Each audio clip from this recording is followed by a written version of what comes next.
Hey everyone, welcome back to the channel. Today I'm going to show you how to clean a black sink and make it look shiny and new with one simple trick using baby oil. Let's get started. If you have a black sink, you probably noticed that it can look dull or streaky over time. Today I'm going to show you how to get rid of that and bring back the shine with minimum effort. First, you're going to need to start off with a clean sink, and that can be using some dish soap or warm water. This is just going to remove all the surface dirt and grease so that we can focus on restoring that shine. Once you have scrubbed everything down and rinsed all the soap off, now it's time to dry the sink. Before we apply any oil, make sure the sink is completely dry. This is really important to prevent any water spots from mixing with the oil. Now let's bring the shine back using baby oil. This is an easy trick to make your black sink look brand new and add a protective layer to repel water. Pour a little baby oil onto a towel just like this and rub it gently all over the surface of the sink in your choice of motion for the best shine. Look at that shine. The oil not only restores the finish but also helps prevent water spots from building up in the future.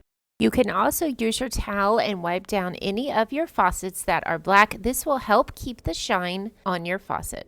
And that is it, a simple trick to keep your black sink looking shiny and sleek with just a little bit of baby oil. And also turn on your water and test it to see how the baby oil helps to repel the water. Thank you so much for watching, and if you'd like to see another cleaning video, click on the video link on screen and we'll see you guys on the next one. Bye!